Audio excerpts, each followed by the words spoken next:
Hello everyone, दृष्टि teaching exam YouTube channel पे आप सभी का हार्दिक स्वागत है। तो आज हम लोग चर्चा करने वाले हैं कि आपके बिहार माध्यमिक शिक्षक पात्रता परीक्षा में जो आपके विषय का कॉम्बिनेशन होता है, तो आज हम लोग इस पर बात करेंगे। सबसे बड़ा कंफ्यूजन जो होता है जब भी हम टीजीटी लेवल पे यानी कि कक्षा 9, 10 और अगर हम लोग पीजीटी लेवल पे यानी 10+2 पर विषय का चुनाव करते हैं, तो हमारे सामने सबसे बड़ी चुनौती होती है कि आखिर हम सब्जेक्ट का कॉम्बिनेशन कैसे करें। तो आज हम लोग बेसिकली हम लोग बिहार के परिप्रेक्ष्य में जो है बात करेंगे, जिसमें से शुरू करते हैं हम लोग सबसे पहले माध्यमिक शिक्षकों के लिए। सबसे पहले क्या क्राइटेरिया है, जिसमें आखिर स्नातक में आपका क्या विषय होना चाहिए जिससे कि आप अप्लाई कर सकते हैं। तो सबसे पहले अगर हम लोग बात करें तो आखिर किस किस विषय के लिए, अगर आपने स्नातक डिग्री ली है तो आप किस किस विषय के लिए जो आपका बिहार स्टेट में आपका माध्यमिक लेवल में पेपर होता है यानी कि 9 to 10 के लिए, तो सबसे पहले हम लोग विषय को जानेंगे कि आखिर किस किस विषय के लिए आपका यह पेपर होता है। और बाकी तो एक वीडियो आपका हमारे ही ये दृष्टि टीचिंग चैनल पर ही पहले से मैंने बना रखा है कि आखिर बिहार स्टेट होता क्या है। तो जब भी अगर हम माध्यमिक और उच्च माध्यमिक के लिए यानी कि कक्षा 9, 10 के लिए और आपका 11, 12 के लिए जब हम शिक्षक भर्ती का आवेदन करते हैं, तो उसमें सबसे महत्वपूर्ण हमें बिहार की ये जो आपका बिहार स्टेट है, ये एक पात्रता परीक्षा है। तो हमें इसे दोनों पेपर यानी कि पेपर 1 माध्यमिक के लिए और पेपर 2 आपके उच्च माध्यमिक के लिए क्वालिफाई करना होता है। अगर आपके पास ये नहीं है तो जब भी बीपीएससी टीआरई आपकी आएगी और उसके तहत शिक्षक भर्ती बिहार में आती है, तो आप पात्र नहीं होंगे। ठीक है, तो चलिए सबसे पहले हम लोग कुछ सामान्य विषयों के बारे में देखेंगे कि माध्यमिक में आपके कौन कौन से विषय के लिए आपका बिहार यानी कि बीपीएससी टीआरई में भर्ती आ सकती है, और बिहार स्टेट जो आपके पेपर 1 में कौन कौन से विषय हैं जिससे आप उस पेपर को भर सकते हो। तो सबसे पहले हिंदी के लिए, उर्दू के लिए, बांग्ला के लिए, ये सब तो भाषा है। मैथिली, संस्कृत, अरबी, फारसी, भोजपुरी, अंग्रेजी, तो ये सब तो आपकी भाषा है ना। लेकिन अब ये देखना है कि भले आप स्टेट तो क्वालिफाई कर लो, लेकिन अब बिहार में जब बीपीएससी जारी करेगी शिक्षक भर्ती, तो इन सब लैंग्वेज टीचर की उन्हें आवश्यकता है कि नहीं, इस बात पर निर्भर करता है।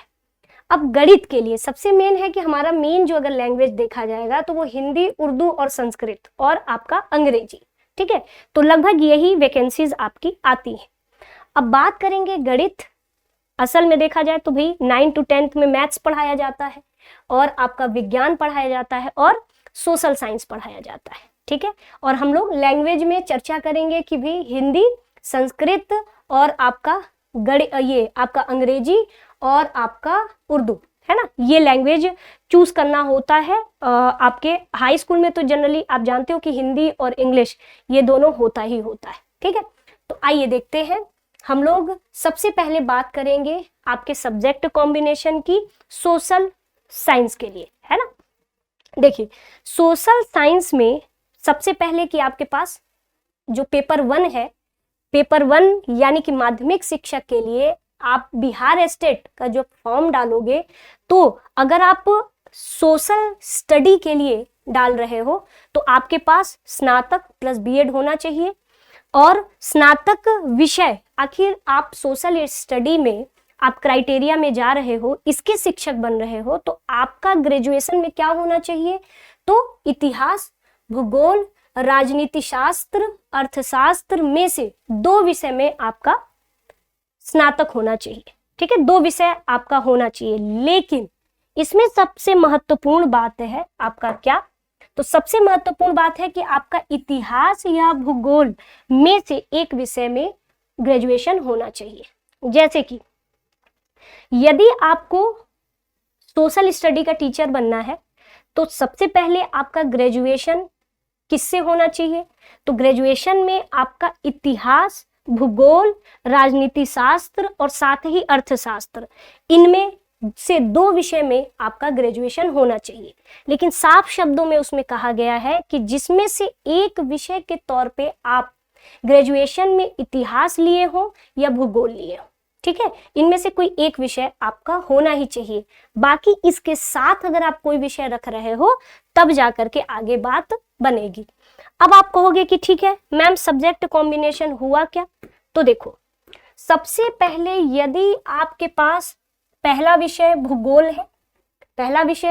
है, भूगोल के साथ अगर आपने इतिहास रखा तब तो बहुत अच्छी बात है ना। यानी कि पेपर में आपका जो कॉम्बिनेशन आएगा, जब आप पेपर दोगे तो आप भूगोल, जो आपका सब्जेक्ट कॉम्बिनेशन होगा, भूगोल के साथ इतिहास बनेगा, या फिर भूगोल के साथ आपका राजनीति शास्त्र भी बन सकता है, या फिर भूगोल के साथ आपका अर्थशास्त्र बनेगा।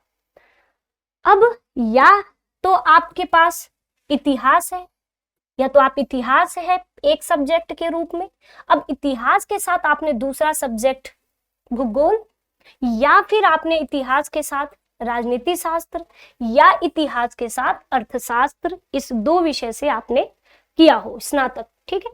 लेकिन कभी भी राजनीति शास्त्र के साथ अगर आपने अर्थशास्त्र लिया है तब तो इसका कॉम्बिनेशन नहीं बनेगा। अगर आपने इतिहास, ठीक है, इतिहास या फिर राजनीति शास्त्र या अर्थशास्त्र या भूगोल, इन चारों में से कोई एक विषय के साथ अगर आपने समाजशास्त्र रख लिया, मैं फिर से कह रही हूं, यदि आपने इतिहास के साथ समाजशास्त्र रखा तो भी आपका सब्जेक्ट कॉम्बिनेशन नहीं बनेगा। यदि आपने राजनीति शास्त्र के साथ समाजशास्त्र या फिर वाणिज्य या मनोविज्ञान रख लिया, साइकोलॉजी रख लिया, तब भी आपका सब्जेक्ट कॉम्बिनेशन नहीं बनेगा।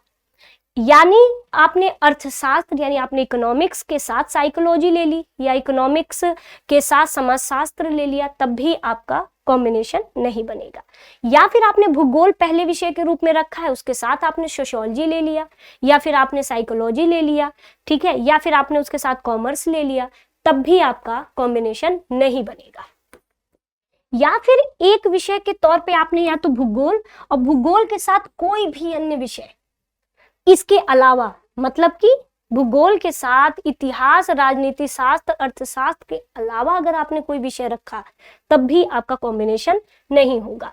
इतिहास के साथ आपने भूगोल, राजनीति शास्त्र या अर्थशास्त्र के अलावा आपने कोई विषय रखा तब भी आपका कॉम्बिनेशन नहीं बनेगा। यानी कि आपका कॉम्बिनेशन अगर सोशल स्टडी के लिए देखा जाए तो हमेशा भूगोल के साथ या तो इतिहास, या तो आपका पॉलिटी, या फिर आपका इकोनॉमिक्स का जो है कॉम्बिनेशन बनेगा, या फिर आपका हिस्ट्री के साथ ज्योग्राफी का कॉम्बिनेशन बन जाए, या फिर आपका हिस्ट्री के साथ पॉलिटी का कॉम्बिनेशन बन जाए, या हिस्ट्री के साथ इकोनॉमिक्स का कॉम्बिनेशन बन जाए, तब जाकर के आपका यह सब्जेक्ट कॉम्बिनेशन बनेगा, ठीक है।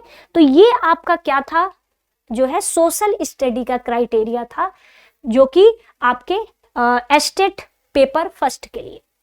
मैं फिर से बता रही हूं, अगर आपने पॉलिटी के साथ इकोनॉमिक्स का आपने ग्रेजुएशन किया है तो कॉम्बिनेशन बिल्कुल नहीं बनेगा। इतिहास के साथ आपने क्या ले लिया, आपने इतिहास के साथ सोशियोलॉजी कर लिया, या फिर आपने इतिहास के साथ आपने मनोविज्ञान कर लिया, तब भी कॉम्बिनेशन नहीं बनेगा। आपने पॉलिटी के साथ सोशियोलॉजी ले ली या पॉलिटी के साथ साइकोलॉजी ले ली, तब भी कॉम्बिनेशन नहीं बनेगा। आपने इकोनॉमिक्स के साथ ले लिया समाजशास्त्र, तब भी कॉम्बिनेशन नहीं बनेगा। भले एक विषय के रूप में भूगोल इतिहास है, लेकिन आपने पॉलिटी और इकोनॉमी के अलावा कोई आपने सब्जेक्ट लिया तो आपका कॉम्बिनेशन नहीं बनेगा, क्योंकि यहाँ पर साफ तौर पर आपके उसमें लिखा गया है कि पहले तो आपका इतिहास, भूगोल, राजनीति शास्त्र, अर्थशास्त्र में से 2 विषय स्नातक में होने चाहिए, लेकिन इतिहास या भूगोल के रूप में एक विषय होना ही चाहिए।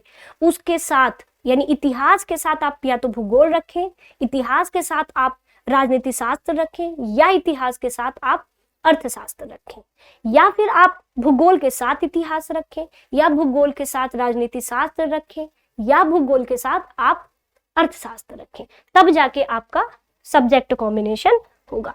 अब बात करते हैं हम लोग भाषा के लिए, यदि आपको लैंग्वेज टीचर बनना है तो आप क्या करोगे? तो लैंग्वेज टीचर अगर बनना है तो इसमें माध्यमिक विद्यालय के अध्यापक पद हेतु भाषा से संबंधित विषयों में स्नातक स्तर पे प्रतिष्ठा यानी कि ऑनर, यानी जिस लैंग्वेज के आप टीचर बनना चाहते हो उस भाषा में या तो आपने उस भाषा से ऑनर्स किया है, स्नातक में ऑनर्स किया है, या फिर आपने जो है या फिर सब्सिडरी है ना, यानी कि अनुषांगिक विषय के रूप में आपने पढ़ा है।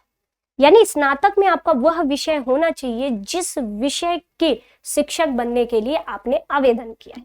ठीक है, तो ये तो भाषा का क्राइटेरिया है। फिर अब भाषा की क्राइटेरिया के बाद हमने किस पर बात की? सोशल स्टडी पर बात की, लैंग्वेज के टीचर के लिए बात की। अब अगर आपको गणित का टीचर बनना है तो आपका विषय का कॉम्बिनेशन क्या होना चाहिए?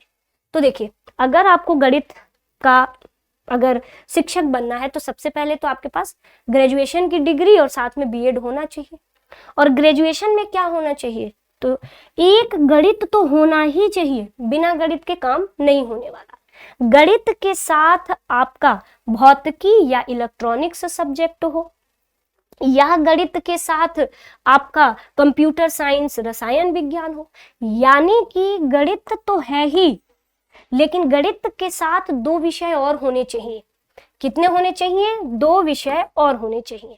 मतलब गणित मस्ट है, लेकिन गणित के साथ 2 विषय और होने चाहिए, चाहे वो विषय भौतिकी हो, चाहे वो इलेक्ट्रॉनिक्स हो, चाहे वो कंप्यूटर साइंस हो, सीएस मतलब कंप्यूटर साइंस, या फिर केमिस्ट्री हो, रसायन विज्ञान हो, या सांख्यिकी हो। जनरली हम किसी भी जो है यूनिवर्सिटी से हम लोग क्या करते हैं, जब भी साइंस में यानी कि अगर हम क्या करते हैं तो फिजिक्स केमिस्ट्री मैथ लेते हैं, जिसे हम पीसीएम कहते हैं। जनरली अगर हम बायोलॉजी ग्रुप में जाते हैं तो हम लोग क्या करते हैं, जूलॉजी, बॉटनी और केमिस्ट्री रखते हैं कि नहीं रखते? तो सेम वही कंडीशन है कि गणित के साथ या तो पीसीएम रहे, फिजिक्स केमिस्ट्री मैथ हो, तो आप इस 3 विषय से आपने स्नातक किया, या फिर गणित के साथ आपने भौतिकी के साथ इलेक्ट्रॉनिक्स रख लिया हो, या फिर गणित में भौतिकी के साथ आपने सीएस रख लिया। मतलब गणित के साथ साथ आपके इन सारे विषय में से 2 विषय आपके होने चाहिए। इन सारे विषय में से आपके क्या होने चाहिए? इनमें से 2 विषय होना चाहिए। और गणित तो मस्ट है ही, गणित में आपकी विशेषज्ञता होनी चाहिए, तब जाके 3 विषय हो का कॉम्बिनेशन होगा, तब जाकर के आप जो है गणित के शिक्षक के लिए पात्र होंगे। अब आप देखिए, विज्ञान का अगर आपको शिक्षक बनना है, भाई 9 to 10th में विज्ञान के भी तो शिक्षक होते हैं, तो आपका स्नातक और बीएड होना चाहिए। और स्नातक में विषय क्या होना चाहिए? भाई जीव विज्ञान, रसायन विज्ञान और वनस्पति विज्ञान। अगर आपके ये तीनों विषय है तो आप विज्ञान के शिक्षक के लिए अप्लाई कर सकते हो। ठीक है, या फिर आपने अगर स्नातक इंजीनियरिंग से किया है, जैसे आजकल लोग कहते हैं ना बीटेक बायोटेक्नोलॉजी से कर लेते हैं, या फिर बीएससी बायोटेक्नोलॉजी से कर लेते हैं, या बीटेक माइक्रोबायोलॉजी से कर लेते हैं, या फिर बीएससी माइक्रोबायोलॉजी से कर लेते हैं। तो अगर आपने बायोटेक्नोलॉजी, माइक्रोबायोलॉजी जैसे विषयों से आपने स्नातक किया है तो भी आप विज्ञान के शिक्षक के लिए आप पात्र हो।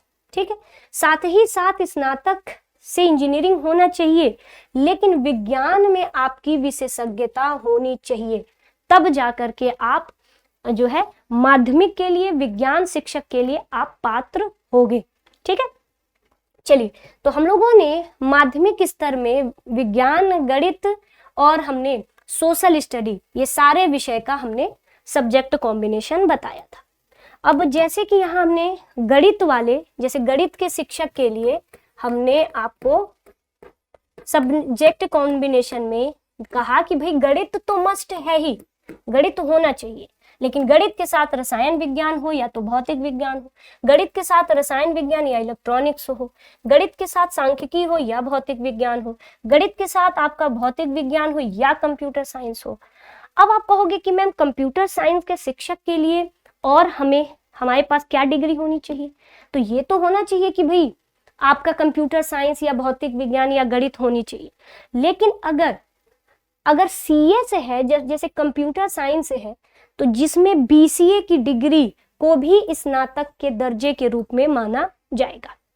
ठीक है, बीसीए को भी स्नातक स्तर की डिग्री के रूप में माना जाएगा। ठीक है, तो ये तो आपके गणित का है। अब बात आते हैं उच्च माध्यमिक के लिए, यानी कक्षा 11 से 12 के लिए।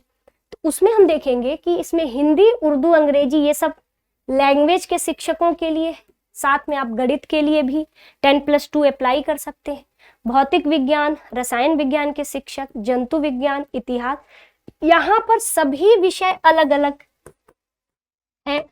और जनरली आप जानते ही हो कि जिस विषय से हम पीजी करते हैं, पोस्ट ग्रेजुएशन करते हैं और साथ में बीएड होता है, तो हम आराम से पात्र हो जाते हैं 10+2 के लिए। तो यहाँ पर थोड़ा कम विवाद होता है, सब्जेक्ट कॉम्बिनेशन को लेकर थोड़ा कम विवाद है।